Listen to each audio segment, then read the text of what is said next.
Hello students. सो आपका एक बार पुनः फिज़िक्स की ऑनलाइन क्लासेस में स्वागत है। हमने अभी तक क्या क्या पढ़ा है। हम 12th क्लास की फ़िज़िक्स पढ़ रहे हैं जिसमें सेकंड चैप्टर स्टार्ट हो चुका था।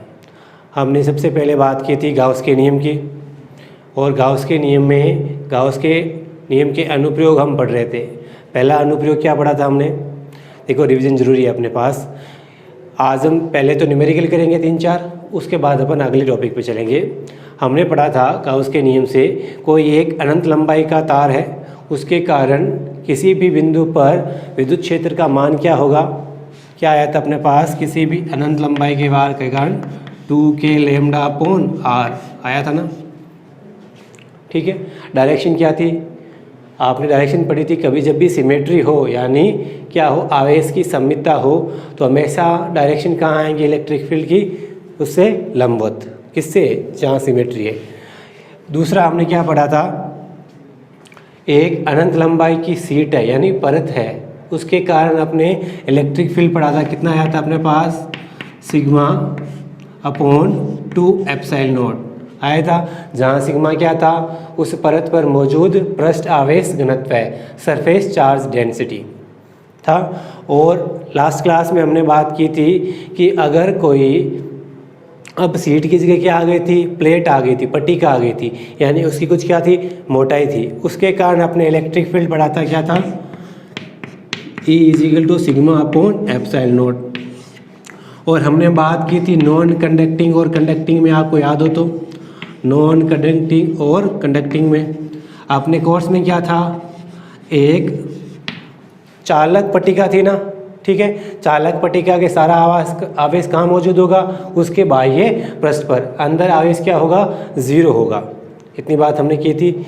अब देखो इन्हीं पे बेस्ड कुछ न्यूमेरिकल कर लेते हैं अपन, यही आपके फॉर्मूले काम आएंगे। उनमें से आपकी बुक का एक क्वेश्चन है, क्वेश्चन की लैंग्वेज में बता देता हूँ।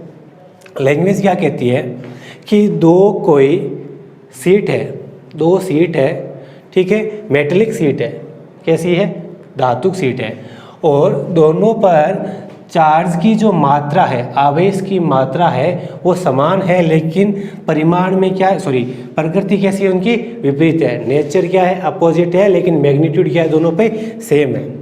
और एक दूसरे को कितनी दूरी पर रखा है, 0.05 मीटर दूरी पर रखा है। ओके, अब आपसे क्या बोला है कि इन पे चार्ज की मात्रा है और इनके बीच का जो विद्युत क्षेत्र है यानी इलेक्ट्रिक फील्ड है, उसका आपको मान दे रखा है कितना, 55 वोल्ट/मीटर। एक यूनिट वोल्ट/मीटर भी होती है, अपन आगे पढ़ेंगे जब विद्युत विभव पढ़ेंगे। मैंने आपको ये नहीं बताई, मैंने आपको कौन सी यूनिट बताई थी, न्यूटन/कूलाम बताई थी।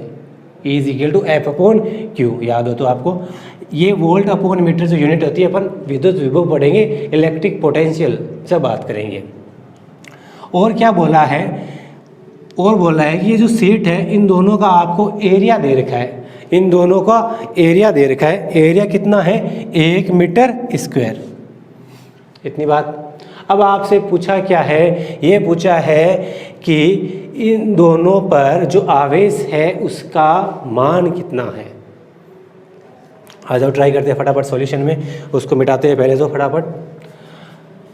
मैंने आपको ऐसा क्वेश्चन नहीं कराया था कि आपको क्या दे रखा था, आपको दोनों पर वैल्यू दे रखी थी ऐसे में। ठीक है, तो सॉल्यूशन में क्या हो जाएगा, मुझे आप बताओ कि इस पॉइंट, अगर यहाँ पे एक पॉइंट था ABC, मैंने करके कराया था ना आपको, A, B और C, जो B पॉइंट आया था वहाँ पे इलेक्ट्रिक फील्ड की वैल्यू क्या आई थी। अब ध्यान से देखो, ये कैसी है, धनावेशित पट्टिका है, तो इसके कारण इलेक्ट्रिक फील्ड आएगा, वो कहाँ आएगा, बाहर की ओर।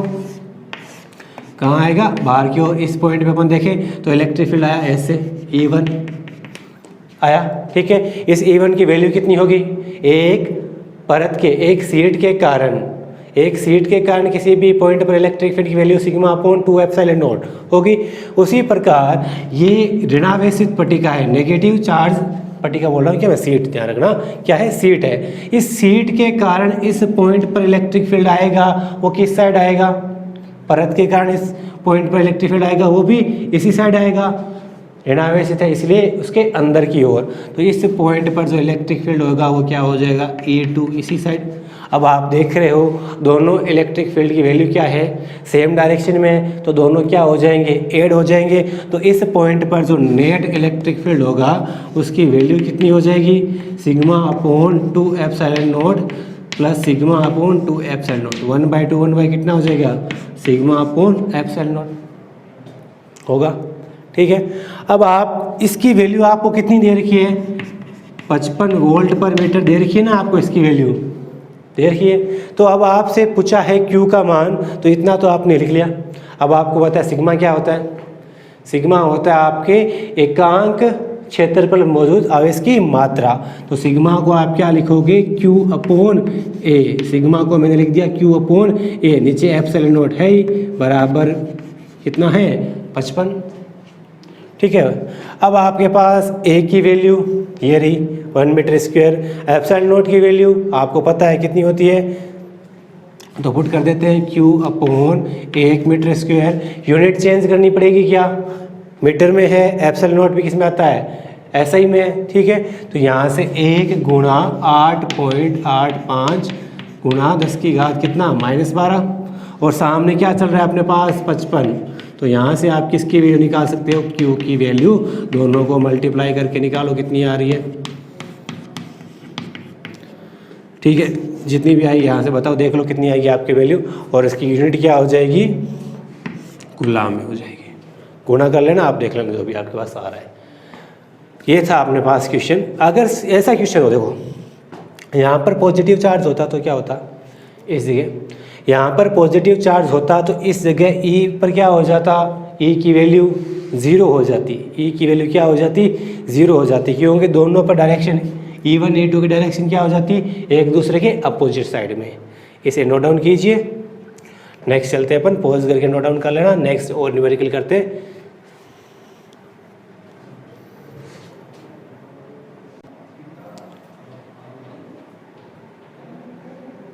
हाँ, अब अपने पास नेक्स्ट क्वेश्चन है।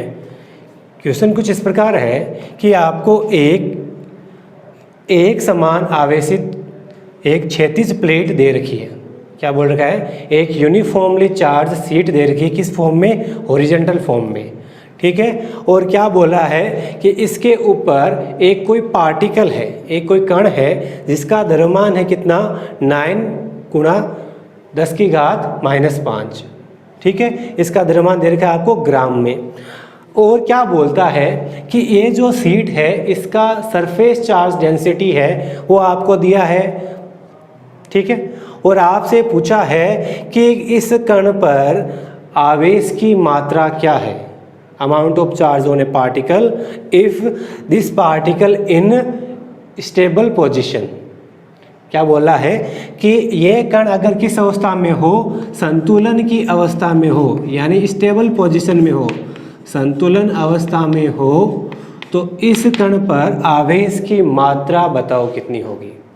ठीक है, जैसे ही आपके पास ये सीट यहाँ पर कण पड़ा है, तो आपने को ये चीज़ तो पता होगी कि कोई भी चीज़ है वो फ्री छोड़ोगे तो उसके ऊपर क्या लगेगा, उसका भार आएगा। ठीक है, तो ये चीज़ यहाँ पे पड़ी है तो यहाँ इसका भार लगेगा नीचे, तो भार कितना लगेगा, आप इसका अगर अपन ऐसे डायग्राम बना, ये अपने पास पार्टिकल है। ठीक है, तो इसका भार लग जाएगा नीचे mg। सॉल्यूशन में लिख लेना, सॉल्यूशन में क्या लिखोगे, डायग्राम बनाना पहले। ठीक है, नीचे लगेगा भार mg। अब ये कण कब संतुलित अवस्था में होगा बताओ, अगर किसी कण पर लगने वाले सभी बलों का योग, total force acting on a system equal to क्या हो, 0 हो, तो उस सिस्टम को अपन क्या बोलेंगे, इक्विलिब्रियम सिस्टम में बोलेंगे या स्टेबल सिस्टम में बोलेंगे। अगर ये कण कब संतुलन अवस्था में आएगा, जब इस पर लगने वाले सभी बलों का योग क्या हो, 0, या सारे लगने वाले बल क्या हो, एक दूसरे के विपरीत दिशा में। अब इस पर आप सोचो कौन कौन से बल लग सकते हैं, एक तो आपने बता दिया mg। ठीक है, और एक इस पर कौन सा बल लग सकता है, पर ये खुद कण एक तरह से आवेशित है यानी चार्ज्ड है, तो ये जो सीट होगी ये भी क्या यूनिफॉर्मली चार्ज्ड है, एक समान रूप से आवेशित है। ये भी तो इस पर क्या लगाएगी, एक बल लगाएगी, पढ़ा था ना आपने, ये बल लगाएगी। तो यहाँ पर देखो बल कितना आएगा, यहाँ पर उससे विद्युत क्षेत्र की मात्रा और गुणा आवेश। आपने पढ़ा है ना, F बराबर क्या होता है, QE, पढ़ा है ना। तो यहाँ पर ये जो mg फोर्स है वो किससे बैलेंस होगा, F इलेक्ट्रिक फोर्स से, यानी FE से बैलेंस होगा। और FE की वैल्यू क्या होगी, F इजिकल टू क्या, Q गुणा E, पढ़ा है हमने, F इजिकल टू Q गुणा E। देखो ये समझना है मेन बात। तो अब आपको आएगा ये आपने सर नीचे क्यों नहीं लगा दिया, अब उसने बोला है ना संतुलित अवस्था में है, तो हमेशा दोनों फोर्स क्या होंगे, एक दूसरे के अपोजिट साइड में ही होंगे, तभी तो क्या होगा, वो स्टेबल पोजीशन में आएगा। तो दोनों फोर्सों को बराबर कर दो, दोनों फोर्स बराबर होंगे तो QE बराबर mg आएगा। ठीक है, m की वैल्यू आपके पास है क्या, g की वैल्यू आपको पता है, q की वैल्यू कैसे होगी बताओ। ये रही सीट, सीट के कारण इलेक्ट्रिक फील्ड क्या होता है, अभी पढ़ा था, सीट के कारण, परत के कारण इलेक्ट्रिक फील्ड की वैल्यू क्या होती है, सिग्मा अपॉन 2 एप्सिलॉन नॉट। तो QE की value sigma upon 2 epsilon not बराबर क्या लिखेंगे, mg। ठीक है, यहाँ से Q बराबर क्या हो जाएगा, mg 2 एप्सिलॉन नॉट बट्टा सिग्मा। यहाँ तक तो बात लिख ली आपने, चलो गुड। अब आगे देखो, सिग्मा की वैल्यू दे रखी है, क्या दे रखी है, कोई झंझट नहीं है। m की वैल्यू दे रखी है तो लिख दो सबकी वैल्यू। m कितना, 9 गुणा 10 की घात -5, j कितना 9.81 रखो, या सिंप्लीफाई के लिए 10 रखो। 2 गुणा एप्सिलॉन नॉट की वैल्यू 8.85 गुणा 10 की घात -12, और सिग्मा की वैल्यू ये दे रखी है आपको 5 गुणा 10 की घात -5। सोल्व कर लेना, जो भी आपकी वैल्यू आई, आपकी बुक का क्वेश्चन है, क्रॉस चेक कर लेना। ठीक है, ये बात समझनी थी मैंने तो अपन को। नोट डाउन कीजिए, पॉज करके नोट डाउन कीजिए, नेक्स्ट क्वेश्चन पे अपन चलते हैं।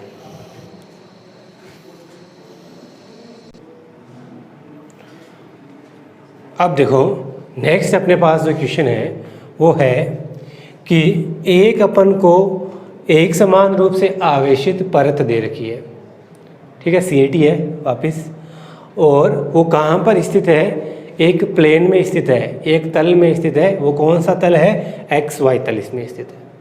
ठीक है, आप सीट देखोगे, ऐसी सीट है, ठीक है, उसको ऐसा कर रखा है मेरे डायग्राम में, ऐसी सीट है, ऐसा दिखा रखा है। ठीक है, ये इसका X हो गया, ये इसका Y हो गया।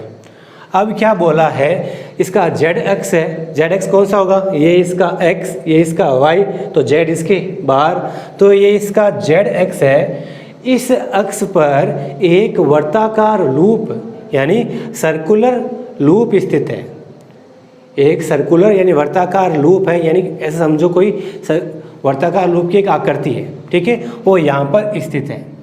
और वो क्या है, इसके जेड एक्स से कोई थीटा एंगल बनाती है, और उस थीटा की वैल्यू आपको दे रखी है कितनी, 60 डिग्री।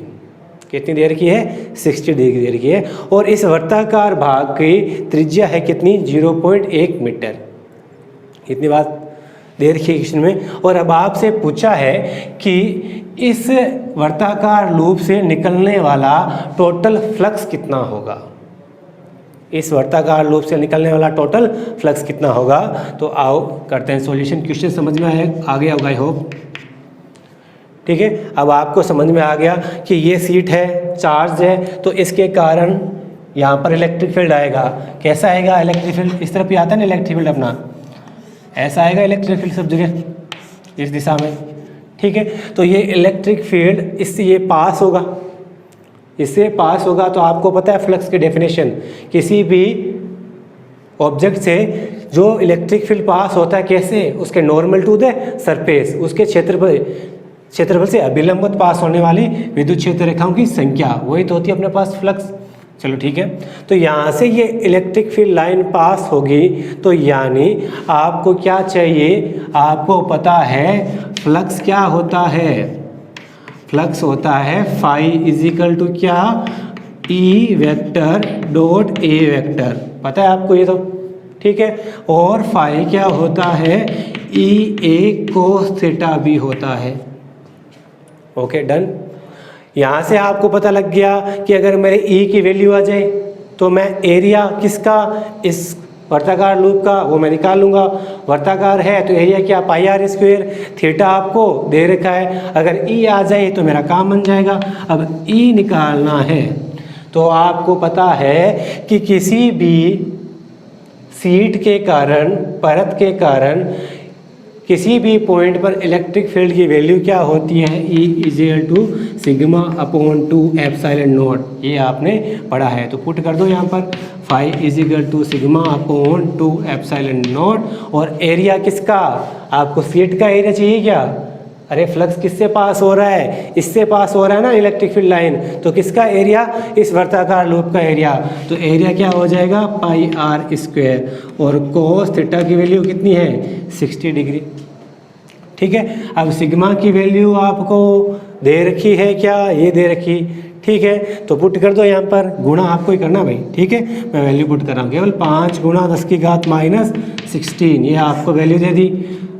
2 गुणा एप्सिलॉन नॉट की वैल्यू आपके पास है क्या, 8.85 गुणा 10 की घात माइनस 12, ठीक है। इसको नीचे लिख लेना भाई, विदुर ऐसा नहीं है, दिखा नहीं है आपको, मैं इसको इस साइड लिख देता हूँ। सिग्मा कितना है, 5 गुणा 10 की घात माइनस 16, 2 गुणा 8.85 गुणा 10 की घात माइनस 12, पाई की वैल्यू, आर की वैल्यू कितनी है, 0.1 मीटर, कोई टेंशन नहीं है, ऐसा ही में है, ठीक है। 0.1 मीटर का होल स्क्वायर, कोस 60 की वैल्यू कितनी होती है, कोस 60 की वैल्यू √3/2, 1/2, गुड। तो क्या हो जाएगा, 1/2। सोल्व कर लोगे तो आपकी किसकी वैल्यू आ जाएगी, फाई की वैल्यू आ जाएगी। डन। और बाकी जो क्वेश्चन आप रह चुके हैं वो आप खुद ट्राई करोगे, कोई ज़्यादा डाउट आएगा तो आप मुझसे संपर्क करना। बाकी अपन आज के नेक्स्ट टॉपिक पे चलते हैं, गाउस का एप्लीकेशन ही है। हमने अभी 3 एप्लीकेशन पढ़े हैं, चौथा एप्लीकेशन है कि कोई चार्ज स्फीयर हो, किसी भी चार्ज स्फीयर के कारण, किसी भी आवेशित गोले के कारण विद्युत क्षेत्र का मान क्या होगा, वो अपन फाइंड करते हैं, ठीक है। इसे नोट डाउन कीजिए, मैं आगे आपकी हेडिंग लिख रहा हूँ।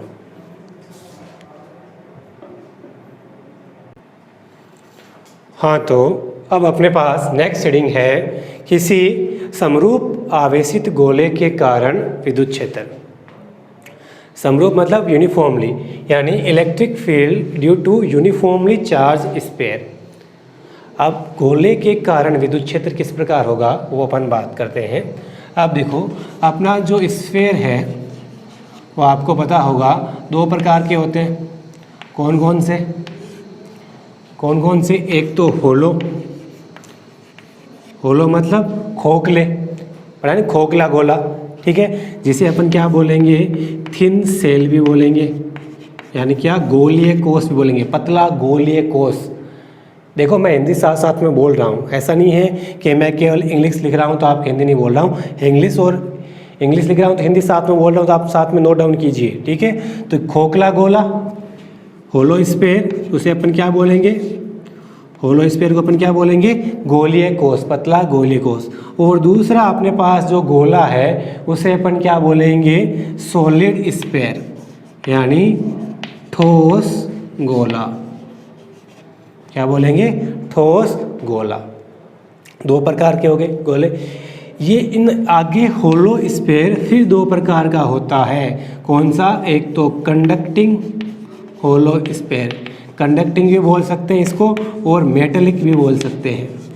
यानी मेटेलिक क्यों, भाई जो धातु होगी वही तो क्या होगी, चालक होगी, कंडक्टर होगी ना, तो या इसे क्या बोलेंगे, चालक खोखला गोला या धात्विक खोखला गोला, ठीक है। और इसी प्रकार एक और टाइप होता है अपने इसमें पास, नॉन कंडक्टिंग, यानी अचालक खोखला गोला, नॉन कंडक्टिंग, इसे अपन क्या बोलेंगे, इंसुलेटर भी बोलेंगे, इंसुलेटिंग, ठीक है, इंसुलेटिंग लिख लेना आपने, इंसुलेटिंग,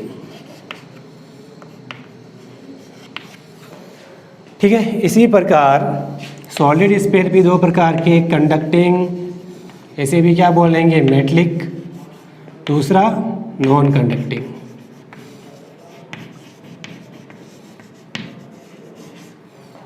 ठीक है। अब देखो, अपन इन चारों के कारण विद्युत क्षेत्र किस प्रकार आता है वो फाइंड करते हैं, लेकिन आपको 1 बाय 1 नहीं करना है, एक आपके पास सिंपल सा कैलकुलेशन होगी बाकी दोनों के लिए, और केवल आपको देखो क्या पढ़ना है इसमें। पहले बात समझनी है कंडक्टिंग और नॉन कंडक्टिंग की, वो अपन बहुत बार पढ़ चुके हैं, ठीक है। अब बात आती है, देखो खोखला गोला होगा तो उसके अंदर में कुछ नहीं होगा, इस पार्ट बीच वाले पार्ट में कुछ नहीं होगा, ठीक है। अगर इसे मैं नॉन कंडक्टिंग बोलूँ, ये होलो है खोखला, ये होलो है, अगर इसे मैं नॉन कंडक्टिंग बोलूँ यानी अगर इसे कोई ऐसी चार्ज वस्तु दूं, यानी अगर मैं इसे चार्ज करूं तो वस्तु पर आवेश कहाँ जाएगा, इसके बाहर की ओर ही जाएगा। कहाँ जाएगा चार्ज, इसके बाह्य पृष्ठ पर ही रहेगा, ठीक है। अगर ये कंडक्टिंग हो भी जाएगा तो भी क्या कर लेगा ये, ठीक है, चार्ज तो हमेशा कहाँ पड़ा रहेगा, इसके बाह्य सरफेस पर पड़ा रहेगा। तो इसके कंडक्टिंग और नॉन कंडक्टिंग होने में कोई फ़र्क है क्या भाई? इसके अंदर वाले भाग पे तो कुछ है नहीं। वही अपन पढ़ते हैं ना कि अगर कोई चालक गोला है तो उसे आप आवेश दोगे, उसे चार्ज करोगे, अगर चालक यानी कंडक्टर है तो उसका आवेश कहाँ होगा, बाहर वाली सरफेस पे आ जाता है। अगर कुचालक है अर्थात विद्युत रोधी है, ठीक है, विद्युत रोधी है तो उसके पास चार्ज दोगे तो चार्ज उसी स्थान पर पड़ा रहता है जहाँ पर वो है।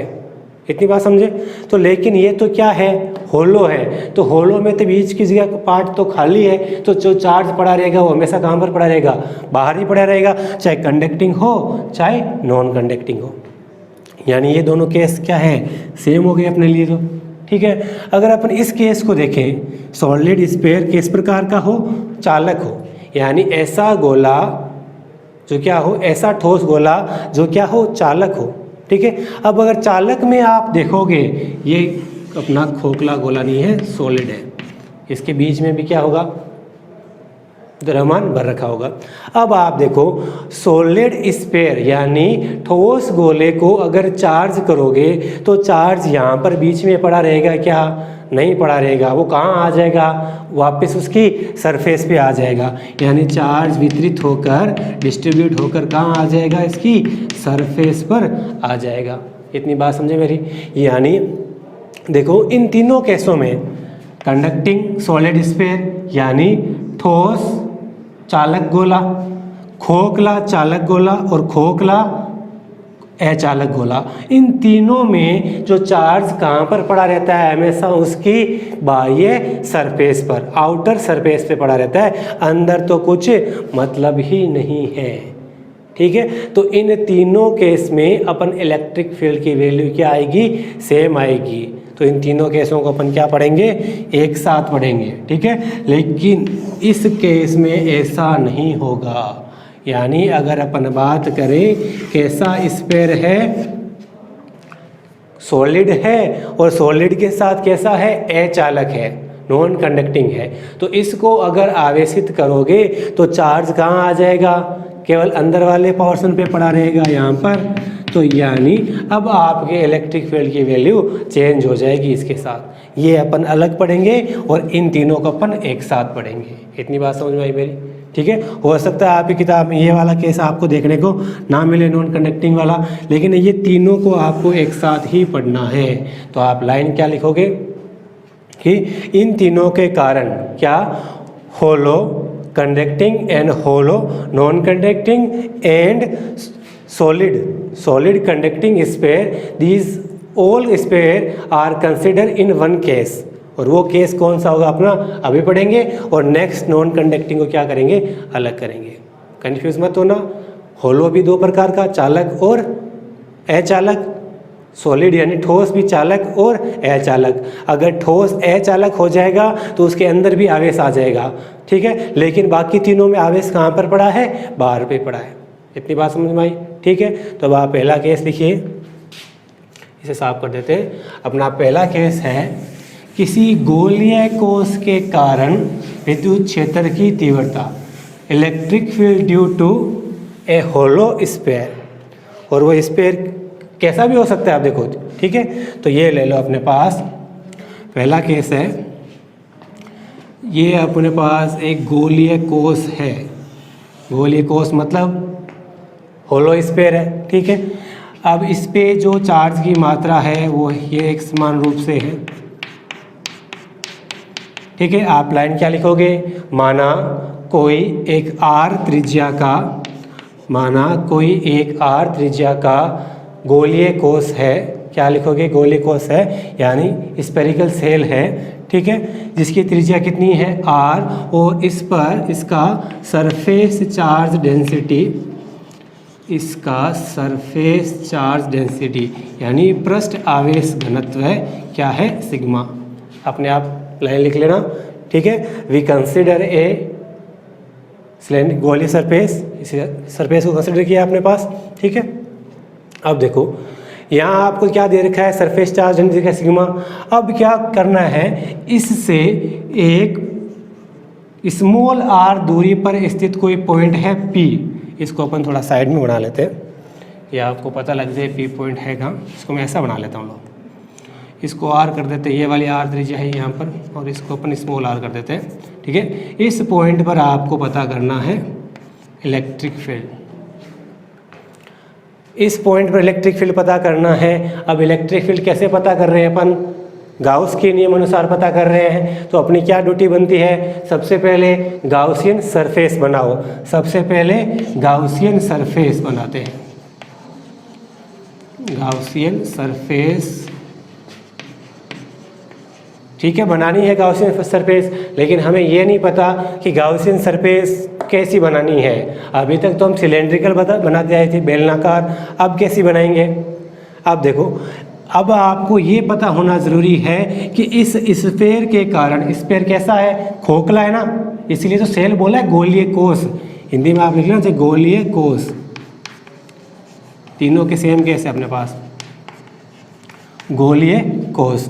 अब देखो इसके कारण इलेक्ट्रिक फील्ड की डायरेक्शन किस साइड होगी, ये चार्ज पड़ा है पूरा, ठीक है। इसके बाद इसके कारण इलेक्ट्रिक फील्ड की डायरेक्शन इस चार्ज के कारण ऊपर की ओर, इसके कारण इधर इधर इधर, हमेशा इस पूरे गोले के कारण जो इलेक्ट्रिक फील्ड आएगा वो ऐसे फैलता हुआ आएगा, ठीक है। तो इसकी डायरेक्शन क्या होगी, हमेशा सरफेस के हमेशा क्या होगी, परपेंडिकुलर ही होगी, सरफेस की क्या होगी, परपेंडिकुलर ही होगी। तो आपने P पॉइंट यहाँ लिया है, तो इस P पॉइंट पर अपन क्या करेंगे, गाउसियन सरफेस जो कंसीडर करेंगे वो भी क्या होगा, एक स्फेरिकल सरफेस ही होगा। इतनी बात समझनी है आपको, क्या सरफेस होगा, वो स्फेरिकल सरफेस ही होगा। तो बना दो गाउसियन सरफेस, ये लो अपने गाउसियन सरफेस बना देते हैं। इसके बाद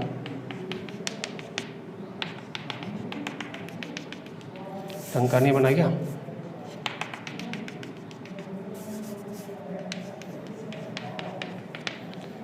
ये अपने क्या बन गया, गाउसियन सरफेस बन गया। तो डंका बना लेना भैया, ऐसे बनाया तो ठीक है। ये गाउसियन सरफेस बना लिया आपने। अब इस गाउसियन सरफेस की रेडियस क्या है, स्मॉल r है, ठीक है। और वही सेम ही चीज़, और ये P पॉइंट कहाँ पर पड़ा है, गाउसियन सरफेस पे पड़ा है। अब क्या बात आई, गाउसियन सरफेस कंसीडर हो गया, इलेक्ट्रिक फील्ड की डायरेक्शन भी पता कर ली, इसकी डायरेक्शन हर जगह सरफेस से परपेंडिकुलर बाहर की ओर, लंबवत बाहर की ओर। तो अब अपने क्या लगाते हैं कि इस गाउसियन सरफेस में टोटल चार्ज कितना है, गाउसियन सरफेस में टोटल चार्ज कितना है, तो कितना होगा बताओ। इस पे टोटल चार्ज वही चार्ज होगा जो इस स्फीयर की सरफेस पे मौजूद होगा, वो अपन क्या मान लेते हैं, Q, ठीक है। तो टोटल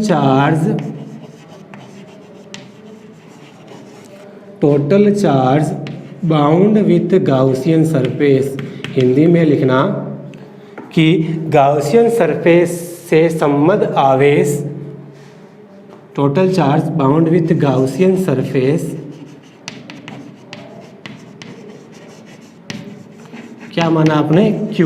ये Q चार्ज किस पर मौजूद है, इस पर मौजूद है, ठीक है। और सिग्मा बराबर क्या लिखते हैं अपन, और सिग्मा बराबर क्या लिखते हैं, एकांक क्षेत्र पर मौजूद आवेश की मात्रा, यानी Q अपॉन A। तो Q अपॉन एरिया किसका आ जाएगा, स्फीयर का, कौन से इसके स्फीयर का, तो क्या आ जाएगा 4 पाई r²। इसको इक्वेशन नंबर क्या करेंगे, 1। इतनी बात समझ में आई क्या, ठीक है। आपने इतनी चार्ज पता कर ली।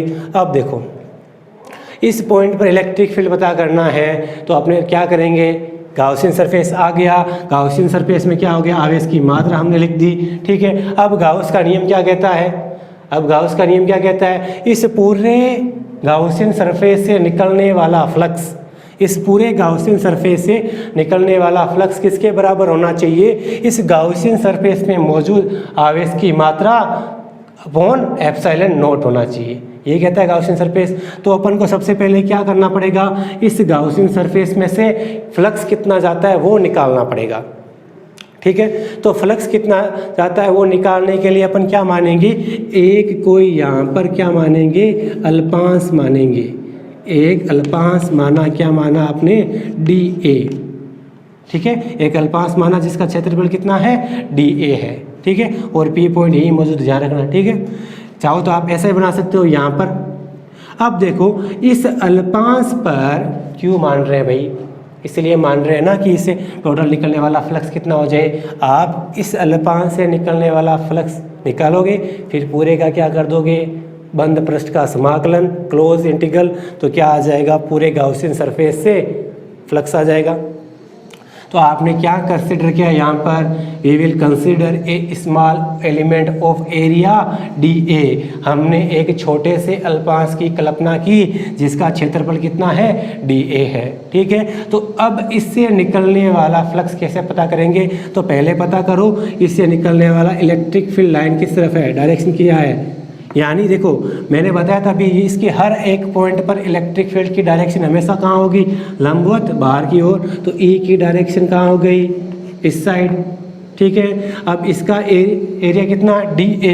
तो डी ए वेक्टर यानी क्षेत्रफल सदिश की एरिया वेक्टर की डायरेक्शन किस साइड होगी, एरिया वेक्टर की डायरेक्शन कहाँ होती है, ये आपने अल्पांश लिया, इसकी डायरेक्शन कहाँ होगी, लंबवत बाहर की ओर। तो डी ए की डायरेक्शन भी कहाँ हो जाएगी, लंबवत बाहर की ओर। तो इस अल्पांश से निकलने वाला फ्लक्स कितना हो जाएगा, flux through a small element, flux through a small element कितना होगा, आप पहले लाइन ये लिखोगे, हमने वो स्मॉल एलिमेंट कंसिडर किया था जिसका क्षेत्रफल कितना है, डी ए है। उस पर क्या है, ई वेक्टर डी ए की डायरेक्शन आपने दिखा दी।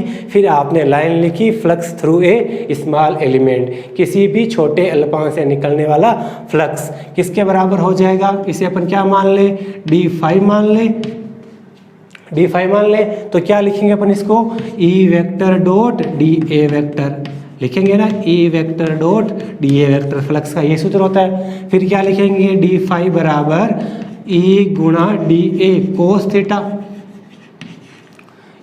ठीक है, क्योंकि अपने पास क्या है, ये अदिश गुणनफल है, डॉट प्रोडक्ट है। अब आपके देखो थीटा की वैल्यू कितनी है, दोनों क्या है, ए की डायरेक्शन में है, तो थीटा की वैल्यू 0। तो आपके पास डी फाइव कितना आ गया, ई डी ए, क्योंकि कोस 0 की वैल्यू कितनी हो गई, 1 हो गई। इतना नोट डाउन कीजिए, नोट डाउन कर लिया तो मैं इसको साफ कर रहा हूँ।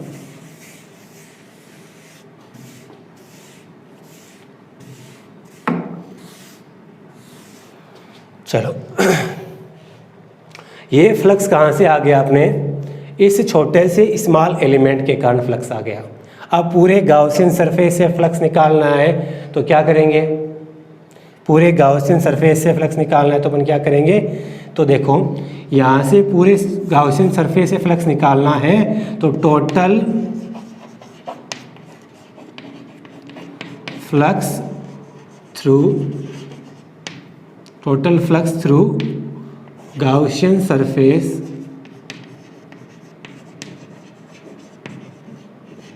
Total flux through Gaussian surface क्या हो जाएगा अपने पास, फाई किसका, क्लोज का।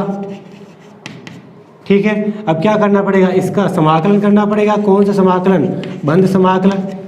ठीक है, क्लोज इंटीग्रल। तो यहाँ से फाई अपने पास कितना आ जाएगा, ई टी ए किसका, एस का, आएगा कि नहीं आएगा, चलो ठीक है। और ये जो वैल्यू होगी यानी गाउसियन पृष्ठ से निकलने वाला टोटल फ्लक्स होगा किसके बराबर होगा, इसमें मौजूद आवेश की मात्रा 1/ε0 गुना।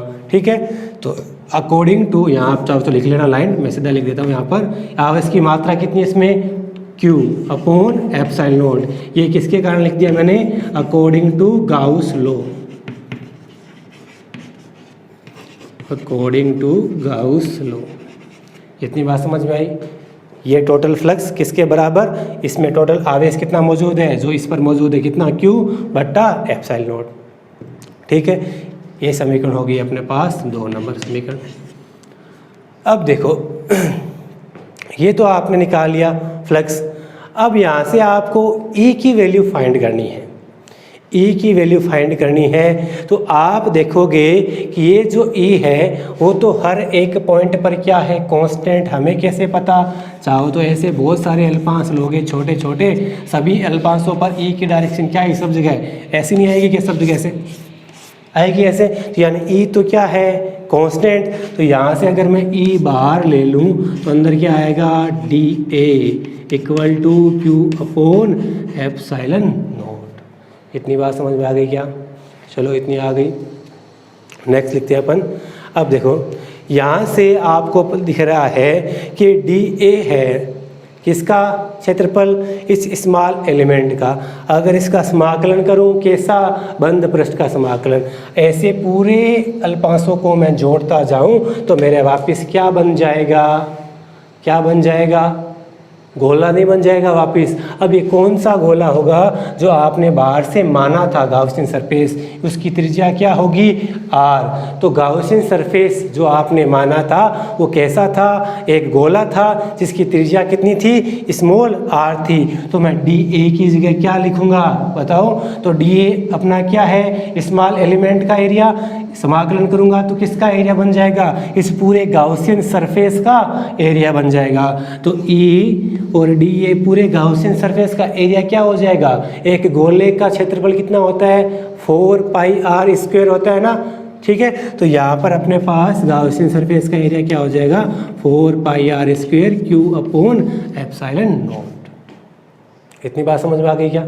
ठीक है, तो यहाँ से आगे अपन E की वैल्यू लिखें। E की वैल्यू लिखें तो Q upon 4πr² Guna epsilon not. यहाँ से आप देख रहे हो तो ये क्या बन जाएगा? Q अपॉन 4π एप्सिलॉन नॉट गुना r²। ये वाली वैल्यू आपके पास आ रही है। इतनी वैल्यू, इसे समीकरण नंबर 3 करो। अपन आगे लिखते हैं।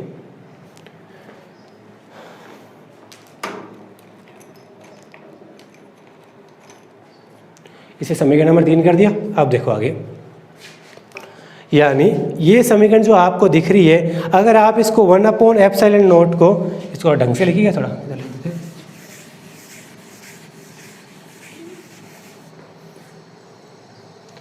अगर इसको अपन ऐसा लिखें E equal to 1 upon 4π epsilon naught Q upon r²। ऐसा नहीं बन रहा क्या? ये देखो बन रहा है ना। तो ये आपके क्या बन जाएगा? KQ upon r²।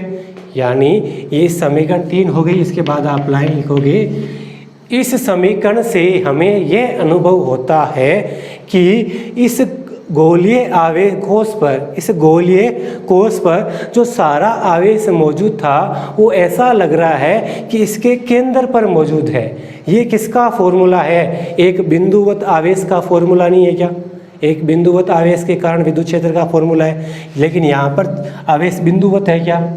एक पॉइंट चार्ज है क्या? नहीं है। लेकिन हमें फॉर्मूला वैसा लगा, वैसा दिख रहा है। ठीक है, तो अपन क्या लाइन लिखेंगे कि इस समीकरण से ये प्रतीत हो रहा है कि इस गोलीय कोश पर जो सारा आवेश मौजूद है वो किस प्रकार है कि ऐसा है कि टोटल आवेश उसके केंद्र पर मौजूद है। ठीक है, ये लाइन लिखोगे। अब आगे इक्वेशन 1 से, समीकरण 1 से आपका मान, अगर Q का मान देखो, समीकरण 1 आपका यही है, Q सिग्मा बराबर Q अपॉन A, और A की वैल्यू कितनी है? 4πr²। कौन सा? Capital R। तो यहाँ से Q की वैल्यू निकालोगे क्या हो जाएगा? सिग्मा गुना 4r²। इतनी होगी। तो यहाँ से Q की वैल्यू यहाँ पुट करो, क्या आ रहा है? तो E बराबर 1 अपॉन 4π एप्सिलॉन नॉट।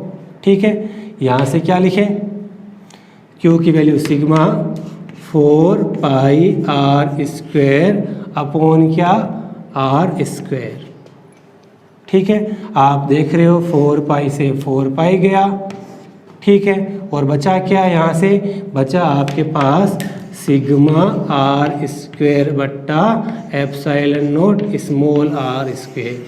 ये फॉर्मूला आ गया, ये फॉर्मूला आपके पास किसके कारण आ गया, इस गोलीय कोश के कारण पी पॉइंट पर विद्युत क्षेत्र का मान। इतना नोट डाउन कीजिए, ठीक है। अब आगे आपके बनता है कि अगर ये पी पॉइंट कहाँ पर स्थित हो, उसकी सरफेस पे हो या उसके अंदर हो, इसको नोट डाउन कीजिए। इसे साफ करके अपन नेक्स्ट 2 कंडीशन लिखते हैं।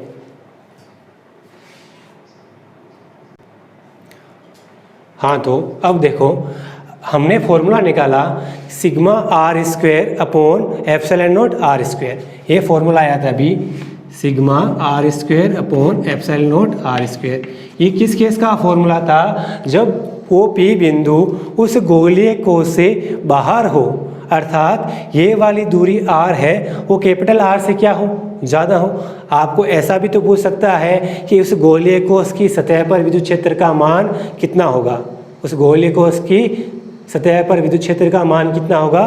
तो उस केस में अपना स्मॉल r किसके बराबर हो जाएगा, कैपिटल R। यानी अब पी पॉइंट कहाँ पर आ जाएगा, इसकी सरफेस पे आ जाएगा, यानी कैपिटल R और स्मॉल r क्या हो जाएंगे, बराबर हो जाएंगे। स्मॉल r और कैपिटल R क्या हो जाएंगे, बराबर हो जाएंगे।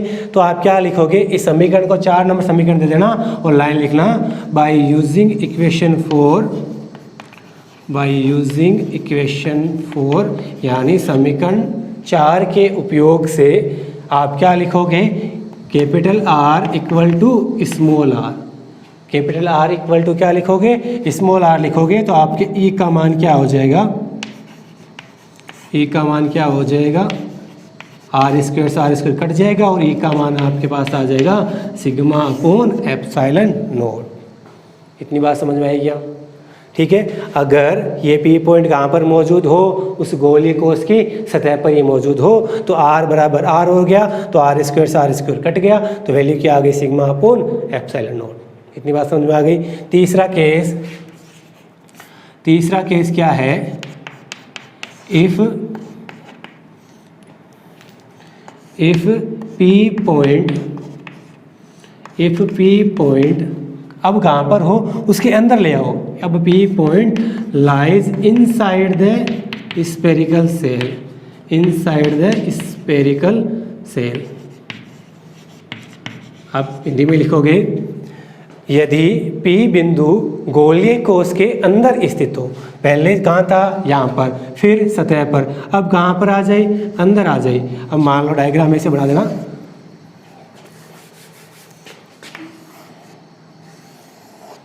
अब P पॉइंट कहाँ गया अपने पास, ये इसकी रेडियस, अब P पॉइंट आ गया आपके पास यहाँ, ठीक है। यानी इस केस में अपनी R क्या हो जाएगी, उससे छोटी हो जाएगी, कैपिटल R से क्या हो जाएगी, छोटी हो जाएगी। अब आप बताओ इस केस में आपके पास इलेक्ट्रिक फील्ड की वैल्यू क्या आएगी, इलेक्ट्रिक फील्ड की वैल्यू क्या आएगी। तो यहाँ अब मैं क्या करूँ, इस R की जगह R को छोटा रखूँ क्या, नहीं, अब क्या करेंगे, अब सोचो, दिमाग लगाओ भाई। पहले तो इस आवेश के कारण यहाँ पे जो पॉइंट था उसमें विद्युत क्षेत्र का मान आ गया था, ये वाला। अब इस आवेश के कारण इस पॉइंट पर इलेक्ट्रिक फील्ड की वैल्यू आ गई है। अब आपको इसी आवेश के कारण अंदर बताना है, लेकिन अंदर तो कोई चार्ज है ही नहीं, अंदर कोई चार्ज है क्या, तो अंदर इलेक्ट्रिक फील्ड की वैल्यू क्या हो जाएगी, 0। क्यों हो जाएगी 0, क्यों हो जाएगी 0, क्योंकि आप इंग्लिश में बता दो, बिकॉज, क्योंकि गोलीय कोश के अंदर, क्योंकि गोलीय कोश के अंदर क्या है, Q बराबर 0, आवेश की मात्रा है ही नहीं, तो टोटल फ्लक्स 0, टोटल फ्लक्स 0, तो अपने पास क्या हो जाएगा, A0। तो यहाँ से आपके पास क्या आ गया, बाहर किसी गोलीय कोश के कारण बाहर विद्युत क्षेत्र की मात्रा उसकी सरफेस पे और उसके इनसाइड पे। ये तीनों सेम फॉर्मूले कहाँ लगाने हैं आपको, अगर खोखला गोला हो, चाहे अचालक हो, चाहे चालक हो। और ये सेम फॉर्मूला आपको कहाँ लगाना है, एक ठोस गोला हो और कैसा वाला हो, वो चालक होगा तो सारा चार्ज कहाँ आ जाएगा, उसके बाहर, अंदर आवेश की मात्रा फिर क्या हो जाएगी, 0। तो आपके पास ये तीनों सेम फॉर्मूले 3 जगह यूज़ होंगे, ठीक है। तीनों को नोट डाउन करना। अगर आपके थियोरेटिकल क्वेश्चन पूछ ले कि किसी सॉलिड स्फीयर के कारण, किसी ठोस गोले के कारण आप विद्युत क्षेत्र का मान बताओ, और आपसे ऐसा कह दे कि इसके विद्युत क्षेत्र का मान किसी खोखले गोले जो क्या हो, चालक हो, उसका एक समान किस प्रकार होता है, समझाइए। तब आप समझा सकते हो कि टोटल चार्ज जब कहाँ आ गया, उसकी सरफेस पे आ गया, तो तीनों वैल्यू आपस में क्या होगी, सेम होगी, ठीक है। तो आज हमने पढ़ा खोखले गोले के कारण अचालक चालक और ठोस का कौन सा, चालक वाला भाग। तो इन तीनों के कारण फिर नोट कीजिए। नेक्स्ट में अपन क्या पढ़ेंगे, किसी ठोस गोले के अचालक भाग के कारण विद्युत क्षेत्र की तीव्रता का मान, ठीक है। Thank you.